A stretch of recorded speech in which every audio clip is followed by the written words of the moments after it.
Bab 646 Maaf, aku sudah kembali. Ada apa? Edgar melirik ke arah Pandu. Tatapan Pandu penuh dengan kekagetan. Dia berkata sambil menunjuk ke belakang Edgar. Direktur Edgar, kamu, di belakang kamu. Dia. Saat yang mendengar kata-kata Pandu pun melihat ke arah yang ditunjuk Pandu dan langsung terpana. Dia juga mengernyit dan langsung berbalik ke arah yang ditunjuk Pandu. Entah sejak kapan Valentino sudah bangkit berdiri dan menatap Edgar lekat-lekat. Matanya yang dingin itu penuh dengan garis-garis merah, seakan-akan matanya sedang berdarah. Mata yang memerah itu terlihat sangat dingin, aura yang mengerikan tersebar keluar dari tubuh Valentino.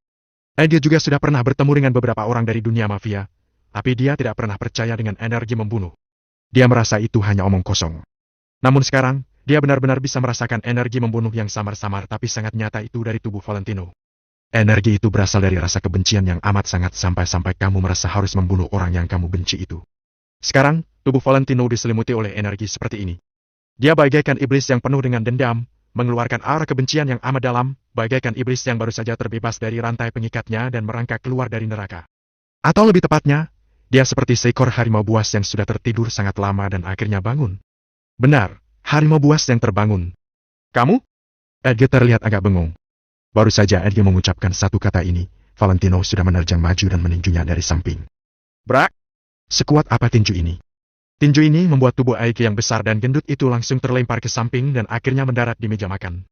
Kemudian, Valentino melihat ke arah Pandu dan berkata dengan suara serak. Lepaskan dia! Kak, kamu? Pandu juga terkejut, apakah ini masih si idiot yang tadi? Namun, Valentino sama sekali tidak bermaksud mendengar ucapan Pandu. Wush! Telapak tangan kirinya sangat cepat bagaikan kilat yang langsung menggenggam pergelangan tangan Pandu. Pandu langsung membelalakan matanya. Seketika dia merasakan pergelangan tangannya seolah-olah dijepit oleh tang, membuatnya sama sekali tidak bisa menggerakkan tangannya. Kemudian, Valentino mengambil sebuah botol arak dengan tangan kanannya dan membantingnya ke tepi meja. Perang! Botol arak itu pecah berkeping-keping. Valentino memegang bagian leher botol yang sangat tajam dan langsung mengarahkannya ke lengan Pandu tanpa ragu-ragu. Dia sangat kejam. Bahkan Angel saja ketakutan melihat Valentino yang sangat menakutkan ini. Gigit! Leher botol yang sangat tajam itu pun masuk ke lengan Pandu. Ah! Pandu langsung berteriak kesakitan seperti sapi yang disembelih. Darah segar menyemprot kemana-mana. Pandu pun langsung melepaskan Angel. Idiot sialan! Entah sejak kapan, Sahat sudah mengangkat sebuah kursi lagi dan menerjang ke arah Valentino. Brak! Kursi itu dihantamkan ke kepala Valentino dengan sekuat tenaga. Bagian kepala Valentino lagi-lagi terkena hantaman keras, tubuhnya pun terhuyung-huyung. Pada saat yang bersamaan, adegan-adegan aneh terus melewati benak Valentino seperti sebuah film. Pecahan-pecahan ingatan yang sebelumnya seperti menemukan kesempatan yang tepat untuk bergabung menjadi satu dan membentuk sebuah lukisan yang sempurna. Ingatan-ingatan yang sebelumnya terputus-putus juga tersambung menjadi ingatan yang lengkap. Kalian pantas mati! Valentino tiba-tiba maju. Dia merebut kursi yang diangkat Sahat dan langsung menghantamnya ke kepala Sahat. Sahat tidak sekuat Valentino, jadi begitu dia dihantam, dia langsung berteriak kesakitan dan berlutut. Pada saat ini, pintu ruangan tiba-tiba dibuka. Dua pengawal di depan akhirnya menyadari apa yang terjadi dan langsung menerjang ke arah Valentino. Valentino tidak mundur, melainkan maju dan menyambut kedua pengawal itu. Begitu jarak di antara mereka tersisa 3 meter, Valentino melompat ke udara sambil meluruskan kaki kanannya ke depan dan menyapu dari kiri ke kanan seperti sebuah tongkat baja. Brak! Brak! Dua pengawal itu bahkan belum menyentuh pakaian Valentino, tapi sudah terkapar di lantai. Setelah menjatuhkan dua pengawal dalam 1 detik, Valentino sama sekali tidak memedulikan mereka, melainkan langsung berjalan menghampiri Edgar. Dia tahu bahwa Edgar adalah biang keladi dari semua ini. Angel juga sudah merasakan bahwa Valentino yang sekarang agak aneh, jadi dia mencoba memanggilnya. Tino! Valentino yang sedang berjalan maju tiba-tiba membeku, lalu menjawab tanpa menoleh. Maaf, aku sudah kembali. Bab 647 aku pergi membeli rokok. Maaf, aku sudah kembali.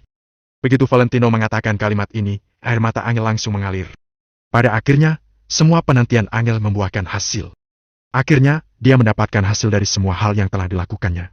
Akhirnya, Valentino sadar. Edgar dan yang lain kebingungan sekali, ini. Si idiot ini tidak idiot lagi. Duk! Sebelum Edgar sempat memikirkan apapun, Valentino langsung menendang kepala Edgar. Dalam sekejap, Edgar langsung ambruk ke lantai. Sementara itu, Valentino melangkah maju tanpa ragu dan mulai menendang kepala Edgar sekali demi sekali. Valentino sedang membalas apa yang dilakukan Edgar sebelumnya, hanya saja puluhan hingga ratusan kali lebih kejam. Valentino harus mengembalikan semua penghinaan yang diterimanya ratusan kali lipat. Jangan pukul lagi, aku mengaku bersalah. Aku tidak akan mencari masalah dengan kalian lagi. Baru ditendang 7 hingga 8 kali oleh Valentino, Edgar langsung memohon ampun sambil melindungi kepalanya sendiri dengan kedua tangannya. Namun, Sepertinya Valentino tidak mendengarnya.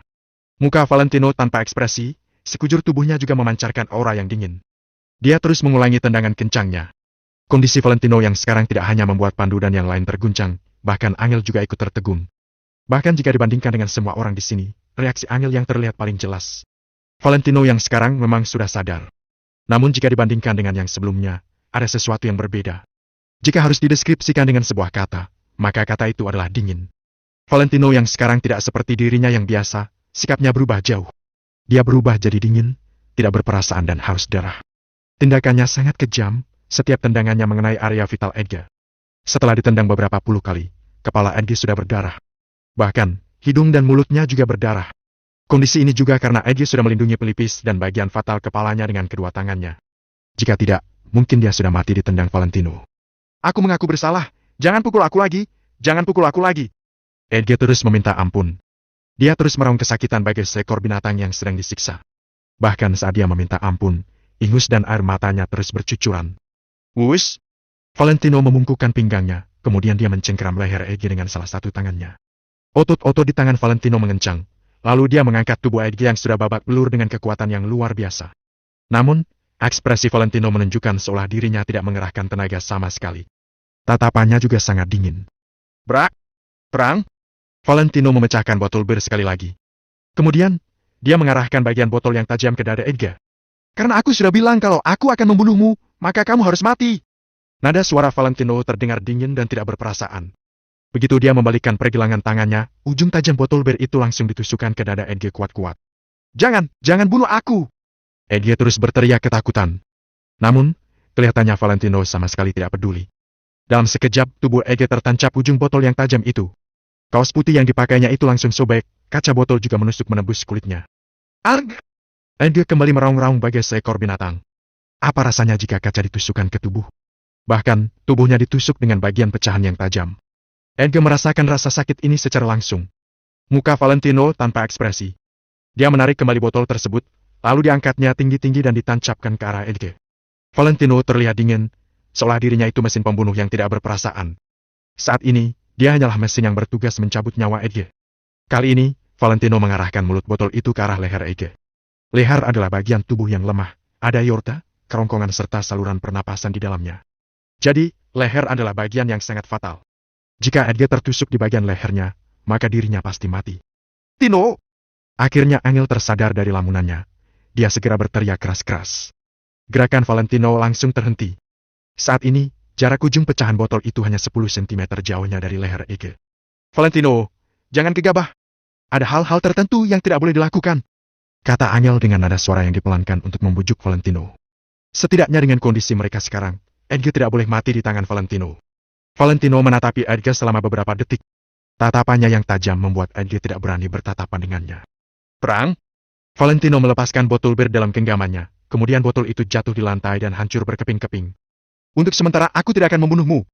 Ini karena aku tidak ingin darahmu mengotori pandangan istriku. Jadi, seharusnya kamu merasa bersyukur bahwa kamu berkesempatan hidup lebih lama. Namaku Valentino Wijaya. Kalau kamu tidak puas, silakan cari aku kapan saja. Tapi kamu harus ingat, kalau kamu membuatku marah, maka aku akan membunuhmu. Edgar sangat terguncang, dia segera melambaikan tangannya dan berkata, aku tidak berani, tidak berani. Setelah menyelesaikan perkataannya, Valentino melirik sekilas pada Angel. Angel segera mengikuti Valentino berjalan keluar. Kedua pengawal, Pandu serta yang lainnya sama sekali tidak berani menghentikan Valentino. Mereka berbaring di lantai sambil berpura-pura mati. Tino! Setelah keluar, rasanya Angel ingin sekali melemparkan dirinya ke dalam pelukan Valentino. Namun karena di sekitar ada orang lain, jadi dia menahan diri. Valentino tidak mengatakan apapun, dia langsung menggenggam tangan Angel dan mereka segera meninggalkan hotel ini. Baju yang dipakainya compang-camping dan ternodai darah. Selain itu, bekas darah di dahinya juga belum kering. Jadi, Valentino sekarang terlihat sangat mengerikan. Namun, Valentino sama sekali tidak memedulikan tatapan orang lain. Dulu, Valentino pernah berusaha keras demi orang-orang yang dipedulikannya. Namun mulai dari sekarang, Valentino hanya akan hidup demi orang-orang yang peduli padanya. Apa hubungannya pemikiran orang lain dengannya? Tino, kita bersihkan badanmu dulu. Angel menarik Valentino berjalan ke arah toilet umum yang jaraknya tidak jauh. Tunggu aku di sini, aku pergi sebentar untuk membeli rokok. Valentino tersenyum sambil mengelus rambut Angel. Mendadak, Angel merasa Valentino telah berubah. Valentino berubah jadi asing. Seolah, di dalam tubuh Valentino ada sesuatu yang benar-benar sudah terbangkitkan. Rasanya, dia dingin sekali. Meski Valentino sudah sangat menahan sikap dinginnya itu saat berhadapan dengannya, Angel tetap bisa merasakannya. Padahal kamu sudah berhenti merokok beberapa bulan. Angel tersadar dari lamunannya, kemudian dia menatap Valentino dengan penuh kekhawatiran. Ya, tapi mendadak aku ingin merokok. Tunggu aku. Setelah tersenyum sesaat, Valentino meninggalkan toilet umum. Tunggu sebentar, Tino. Aku akan memberimu uang, kata Angel sambil mengeluarkan dompetnya. Tidak perlu, aku punya uang. Kemudian, Valentino membalikan tubuhnya dan tersenyum sambil berkata. Selain itu, bisa tidak jangan memanggilku Tino lagi? Tidak bisa. Aku tetap akan memanggilmu seperti itu. Angel cemberut. Valentino menggeleng tanpa daya, dia tersenyum sambil berkata. Baiklah, tunggu aku kembali. Angel berdiri di tempat dengan patuh sambil menunggu Valentino kembali. Di dalam ruang makan VIP di dalam hotel. Valentino dan Angel sudah pergi 3 menit yang lalu. Pandu segera merangkak dan bangkit dari lantai.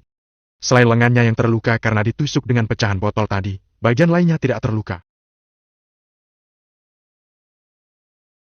Bab 648 setan. Sial. Bocah itu kejam sekali. Pandu memungut baju di samping dan dibungkuskan ke lengannya sendiri. Angel perlahan bangkit berdiri dengan tubuh yang bergetar. Hatinya masih terguncang. Bagaimana ini, Direktur Ege? Kita pergi ke rumah sakit dulu. Aku akan menelpon orang sekarang juga. Kita harus membuatnya membayar semua ini. Pandu meludah dengan penuh kebencian. Tidak bisa. Belum juga Ege mengatakan apapun, Sahat malah berkata duluan. Kenapa? Tanya Ege dan Pandu. Tatapan orang itu, pernah kulihat saat bertemu orang-orang yang tidak takut mati. Dia benar-benar tidak takut mati. Kuberitahu ya, Valentino benar-benar berani membunuh orang. Hanya gara-gara seorang wanita, tidak sepatutnya kita. Kata Sahat dengan was-was. Matanya terbelalak, sementara itu dia sedang berusaha bangkit sambil memegang kepalanya. Sekarang, dirinya benar-benar ketakutan. Sementara itu, Ege sendiri juga paham sekali dengan perkataan Sahat. Tatapan Valentino yang sedingin seekor monster itu benar-benar sudah membuat Ege takut. Tak perlu diragukan, tadi jika Angel tidak meneriakinya tepat waktu, pasti Valentino sudah akan menusukkan botol kaca itu ke lehernya Ege. Menghadapi orang gila yang hendak membunuhnya tanpa mengatakan apapun, Ege benar-benar takut. Sialan, dia itu hanya seorang bajingan. Bajingan yang tidak memiliki apapun. Kita ini orang-orang yang punya uang dan kekuasaan, sama sekali tidak bisa dibandingkan dengannya. Sahat membujuk kedua temannya. Ege berdiri sambil menahan rasa sakit. Dia juga agak menyesal, tapi sebenarnya sekarang dia lebih emosi. Sial, bisa-bisanya aku dipukuli orang idiot. Kita pergi ke rumah sakit untuk mengurusi luka dulu. Aku tahu alamat rumah Angel. Malam ini, aku akan melakukannya pada Angel di hadapan Valentino sendiri. Sehebat apapun dia, bagaimanapun juga dia tidak akan mampu melawan puluhan orang, kan? Nanti kuikat dia di kursi dan aku akan membuatnya melihat bagaimana aku memerkosa Angel. Ege meludah dengan kesal, kemudian dia keluar. Sahat dan Pandu saling bertatapan sesaat, lalu mereka juga mengikuti langkah Ege. Tidak hanya tubuh Ege yang terluka, tubuh kedua temannya juga sudah berdarah-darah. Valentino kejam sekali. Jika mereka tidak segera mengobati luka-luka mereka, kedepannya pasti akan berefek buruk. Mengenai pembalasan dendam mereka pada Valentino, akan mereka putuskan setelah selesai mengobati luka-luka mereka nanti. Ege masih terus memaki-maki saat berjalan di depan. Bajingan sialan, silakan merasa senang sekarang. Tapi malam ini, aku akan mencarimu. Ege menggertakkan gigi sambil memaki-maki, lalu dia membuka pintu ruang VIP itu. Namun saat pintu itu dibuka, suaranya langsung terhenti. Ege langsung berdiri bengong di tempat. Saat ini, ada seseorang yang berdiri di luar pintu ruangan. Orang itu dingin dan tidak berperasaan, dia sedang tersenyum dingin dan bahkan matanya agak memerah. Dia adalah Valentino. Valentino kembali lagi. Hati Ege langsung mencelos. Karena tubuh gemuk Ege menghalangi di depan pintu, sehingga Sahat dan Pandu tidak melihat sosok Valentino. Ayo, Ege. Kalau kita tidak segera ke rumah sakit, kita bisa kehabisan darah. Bujuk Pandu begitu melihat Ege hanya berdiri diam di tempat. Namun, Ege tidak mengatakan apapun. Saat ini, tubuhnya mulai bergetar. Bahkan, terdengar suara gemelutukan gigi Ege. Karena merasa ada yang tidak beres, maka Sahat melangkah maju untuk menepuk tubuh Ege. Namun pada saat ini juga, Sahat bertatapan dengan Valentino. Sahat tidak merasa takut, saat ini otaknya kosong. Dengar-dengar, kamu mau mencariku? Mulut Valentino perlahan mulai terangkat membentuk senyum sedingin es yang mengejutkan orang-orang. Senyuman itu bagaikan senyuman setan. Suaranya juga bagaikan perintah kematian yang diucapkan dewa kematian. Pandu dan Sahat langsung terbelalak. Rasanya, jantung mereka berhenti berdetak. Sementara untuk Ege, matanya terbelalak sebesar-besarnya. Dia bahkan tidak bisa berkata-kata. Kamu tidak perlu mencariku, aku sudah datang. Baru saja Valentino mengucapkannya, dia langsung mengulurkan tangan kirinya dan mencengkram leher Ege. Peluk! Ege bahkan sampai berjinjit karena tubuhnya diangkat Valentino, kemudian dirinya didorong ke belakang. Wush! Valentino mengangkat sebelah kakinya untuk menendang pintu ruangan ini hingga tertutup. Pandu dan Saat langsung tertegun, mereka menatapi Valentino tanpa mengatakan apapun. Mereka melihat bagaimana Valentino mencengkram leher Edge dengan sebelah tangannya, lalu dia terus mendorong Edge ke belakang. Sementara itu, Edge terbelalak dan dirinya seolah kehilangan akal sehatnya, dia hanya terus terbengong. Peluk! Tubuh Edge yang gembul itu didorong hingga menabrak meja makan dan bergetar. Valentino sama sekali tidak berekspresi, tatapannya dingin sekali. Tangan kirinya tetap mencengkram leher Edge, tapi tangan kanannya meraih botol bir lagi. Valentino jadi semakin suka menggunakan botol bir ini. Perang? Valentino memecahkan botol bir sekali lagi, lalu dia hanya mencengkram bagian ujung botol yang tajam. Kalau kamu menyentuh istriku, maka aku akan membunuhmu. Setelah mengatakannya, dia melepaskan cengkramannya pada leher Edge. Namun, tangannya yang sedang memegang pecahan botol itu langsung melesat ke depan. Pofut! Ujung pecahan botol yang tajam itu langsung tertusuk ke tubuhnya Edge. Tanpa mengatakan apapun, Valentino langsung membunuhnya sesuai perkataannya tadi. Ah! Leher Edge sobek terkena tusukan. Dia langsung memegang lehernya dengan kedua tangannya dan ingin berteriak kencang-kencang. Hanya saja tidak ada suara yang keluar. Jadi, dia hanya bisa membelalakan matanya sambil mengeluarkan suara napas yang terengah-engah. Sementara itu, telapak tangannya sudah ternodai darah merah. Kali ini, aorta dan saluran pernapasan Edge terluka parah. Tanganmu awas! Valentino berteriak keras-keras sesaat, kemudian dia menarik tangan Edge dan menusukkan kaca botol itu sekali lagi. Ag! Begitu serpihan kaca botol itu dihuyungkan ke depan, dalam sekejap darah segar langsung menyembur. Pandu dan Saat langsung berlutut di lantai. Wajah mereka pucat pasi, bahkan saat ini mereka sudah melupakan rasa sakit yang menjalar dari luka di tubuh mereka. Kalau kamu menyentuh istriku, maka kamu harus mati. Valentino menatapi Edge lekat-lekat, lalu dia menusuknya sekali lagi. Pofut, pofut, pofut. Hari ini, aku akan menyambut diriku yang kembali normal dengan darah segarmu. Valentino tidak berekspresi. Dirinya bagaikan robot yang tidak berperasaan. Gerakan tangannya yang terus menusukkan kaca ke depan sangat teratur. Suara tusukan terus terdengar, darah juga terus mengalir. Tubuh Edge terbaring lemas di atas meja. Tubuhnya sudah tidak bernyawa dengan mata yang masih melotot lebar. Ini adalah pertama kalinya Valentino membunuh orang. Dulu dia sama sekali tidak perlu turun tangan sendiri, ada orang yang akan melakukan hal ini untuknya. Namun meski ini adalah yang pertama kalinya, Valentino sama sekali tidak merasa ketakutan.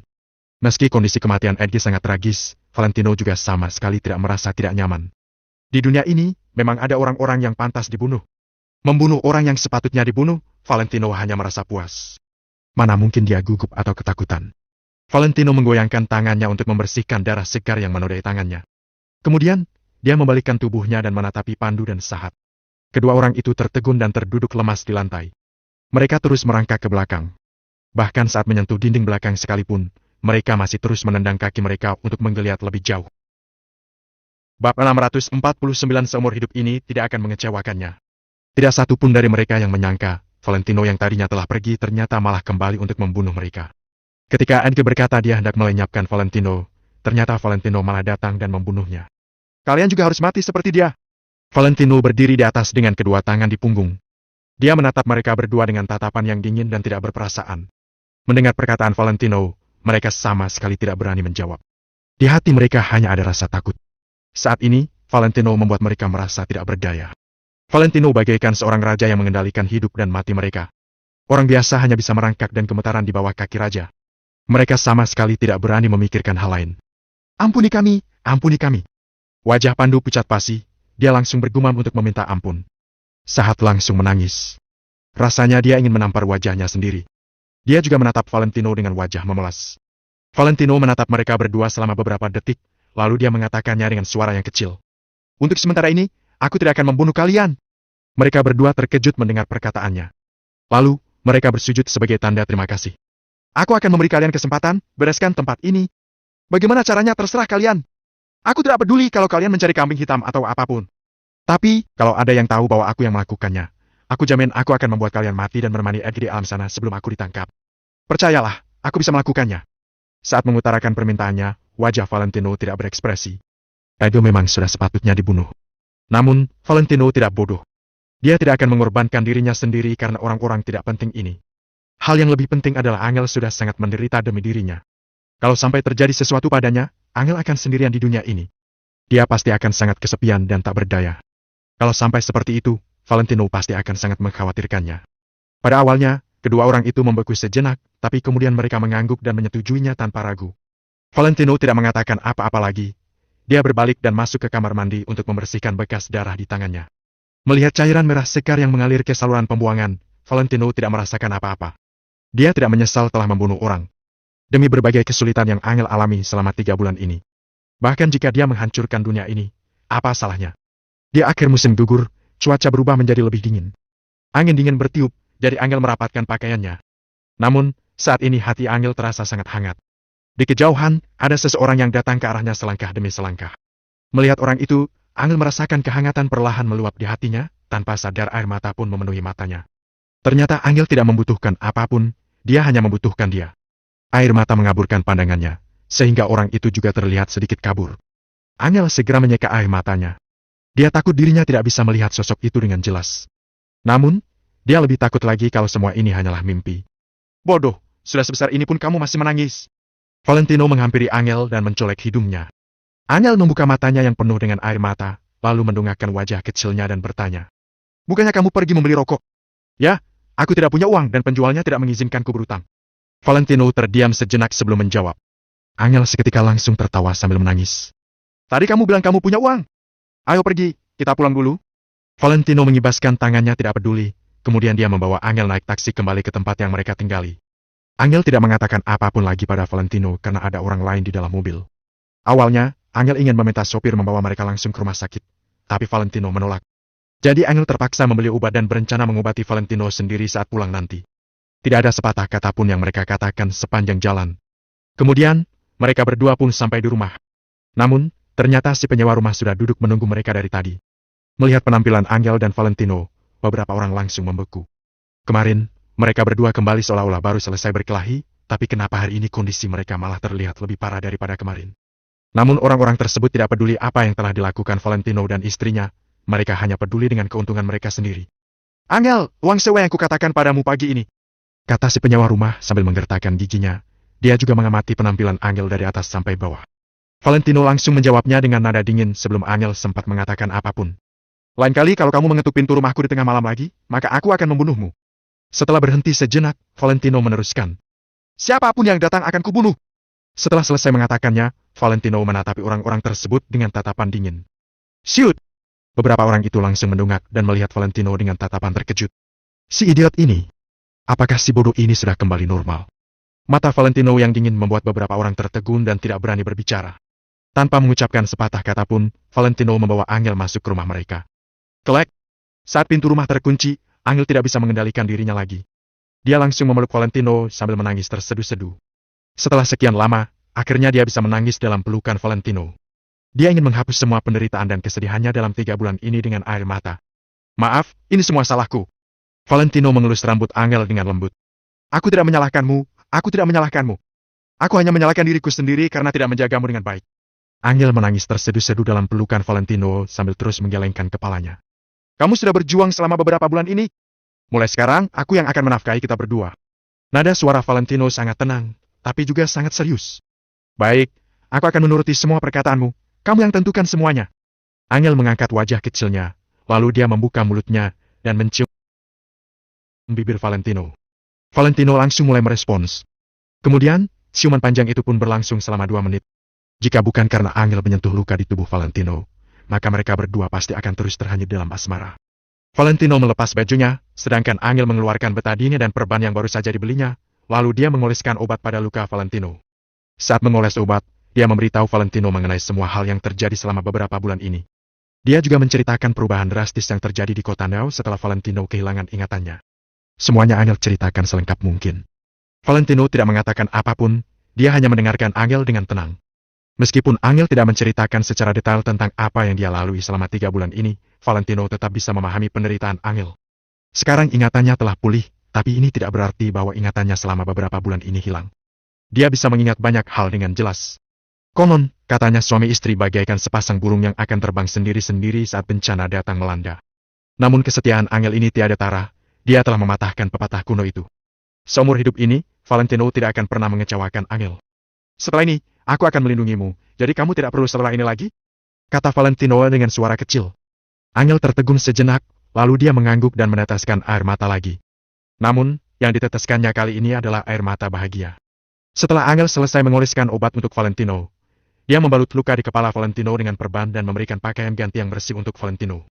Valentino, Ini adalah nomor telepon yang dulu diberikan oleh Pak Hendrik, tapi setelah ku telepon, nomor ini tidak pernah terhubung. Angel mengeluarkan sebuah kartu. Sekarang Valentino sudah kembali, jadi ada banyak hal yang sudah harus mulai mereka lakukan secara perlahan. Valentino mengangguk, dia mengulurkan tangan untuk mengambil kartu tersebut, dan langsung menelpon Hendrik dengan ponselnya Angel. Namun, ponselnya Hendrik selalu dalam keadaan tidak aktif. Bab 650 larut malam. Karena Pak Hendrik sendiri yang meninggalkan nomor ini untuk kita, dia pasti tidak akan membiarkan kita tidak bisa menghubunginya. Kalau sekarang seperti ini situasinya, berarti sudah pasti ada sesuatu yang terjadi padanya, kata Valentino pelan. Saat ini, situasi di kota Neo sedang tidak jelas. Valentino pasti akan berada dalam bahaya jika dia kembali ke sana secara impulsif. Oleh sebab itu, dia tidak bisa kembali ke kota Neo untuk sementara sampai dia tahu situasi di kota Neo dengan jelas atau sampai dia bisa menghubungi Hendrik. Valentino menoleh dan menatap Angel dengan serius. Angel, tolong berikan aku sedikit waktu lagi. Aku pasti akan memberikan semuanya kepadamu dari awal. Valentino tahu Angel telah mengorbankan terlalu banyak hal demi dirinya. Meskipun Angel memperlakukannya dengan buruk selama 3 tahun pernikahan mereka, tapi apa yang dia lakukan selama 3 bulan ini sudah cukup untuk menebus semua itu. Valentino, apa kamu masih harus kembali ke kota Neo? Aku tidak mau kamu pulang. Aku tidak menginginkan semua hal itu. Sekarang, aku merasa bisa hidup dengan tenang saja sudah cukup, kata Angel dengan nada yang juga terdengar serius. Valentino menggelengkan kepalanya dengan perlahan. Dia memiliki prinsip untuk membayar setiap utang yang dia miliki. Jika dia terus di sini dengan nama samarannya, bagaimana dia layak untuk memimpin para tentara keluarga Wijaya yang sudah bekerja keras dan bahkan sampai mengorbankan nyawa mereka demi identitasnya sebagai Valentino Wijaya? Bagaimana mungkin dia layak mendapatkan para bawahan yang sedemikian setianya kepadanya dan terus mengharapkan kepulangannya? Bagaimana mungkin dia bisa memenuhi harapan Hendrik yang pria tua itu katakan sewaktu mereka berpisah di stasiun? Hendrik bahkan sampai berlutut dan mengatakan bahwa dia berharap suatu saat nanti, Valentino akan kembali ke tempat asalnya. Apa kamu tidak merindukan ayahmu dan nenekmu? Valentino sengaja tidak menyebut nama Mary. Apa yang Mary lakukan terlalu menyakiti hati orang lain. Angel menjadi terdiam setelah mendengar kata-kata Valentino. Daun yang jatuh akan kembali ke akar. Mana ada orang yang tidak memiliki perasaan rindu pada keluarganya sendiri. Kota Neo selalu menjadi kampung halaman bagi Angel. Siapa yang rela meninggalkan kampung halaman sendiri jika bukan karena dipaksa? Akan tetapi, Angel juga tidak mau membiarkan Valentino kembali menghadapi bahaya. Orang-orang itu benar-benar tidak akan ragu untuk membunuh manusia. Sudah, tidak usah membicarakan hal ini dulu. Aku juga tidak akan pulang untuk sementara waktu, kata Valentino memutus topik pembicaraan. Angel mengangguk, lalu berpikir sejenak dan berkata, aku tidak tahu apakah Direktur Ege dan yang lainnya akan melepaskan kita atau tidak. Aku sudah kehilangan pekerjaanku sekarang. Raut wajah Valentino menjadi sedikit aneh begitu dia mendengarnya. Ege sebenarnya tidak memiliki kesempatan lagi untuk membuat masalah selama sisa hidupnya, tapi Valentino juga tidak mungkin memberitahukan terlalu banyak tentang masalah ini kepada Angel. Valentino mengambil serpihan mobil Elce dengan perlahan, lalu berkata dengan nada serius. Tidak apa-apa, besok aku akan pergi mencari pekerjaan. Kedepannya, aku yang akan menjagamu. Setelah makan malam, Valentino menemani Angel untuk mencuci piring dan sumpit bersama. Untuk pertama kalinya dalam 3 bulan, suasana rumah yang kecil ini terasa hangat. Setelah semuanya selesai, mereka berdua pun berbaring di atas kasur. Angel beristirahat di atas lengan Valentino dengan kepalanya yang diletakkan di atas dada Valentino yang tebal. Setelah lama mencari rasa aman, akhirnya hari ini dia menemukannya. Sebelumnya, justru Valentino lah yang beristirahat di atas lengan Angel seperti seorang anak kecil. Valentino menyentuh rambut Angel dengan satu tangan dan dia berpikir dengan alis yang terangkat. Mulai besok, kamu tidak usah bekerja lagi. Kamu di rumah saja. Angel langsung menggelengkan kepalanya dan menolak. Mana bisa begitu? Ada satu orang lagi yang bekerja akan menghasilkan sedikit lebih banyak uang. Dia tahu Valentino adalah seseorang yang kuat di kota Neo, tapi pria itu tidak memiliki koneksi atau kekuatan apapun di kota Vero ini. Angel sendiri masih memiliki kerabat jauh di sini sedangkan Valentino benar-benar tidak mengenal siapapun. Meskipun Valentino memiliki kemampuan yang hebat, dia tidak boleh sampai membongkar identitasnya. Jika Valentino ingin menghasilkan uang, dia hanya bisa melakukan pekerjaan berat yang tidak memerlukan keahlian teknik apapun. Angel ingin membantu Valentino dan berbagi sedikit beban hidup bersamanya. Ilmumu itu khusus untuk bekerja di perusahaan, tapi untuk masuk pasti membutuhkan informasi pribadimu. Identitasmu tidak boleh sampai terbongkar untuk saat ini. Diliran Valentino yang menolak usulan Angel karena tentu saja dia sudah tahu pro dan kontranya. Poin terpentingnya adalah Valentino tidak ingin Angel sampai keluar dan berlarian kemana-mana karena wanita itu sudah melalui terlalu banyak penderitaan. Kecantikan Angel membuatnya mudah menjadi target orang lain. Satu Ege Ongko pergi dan Ege Ongko lainnya yang jumlah tidak terbatas akan bermunculan.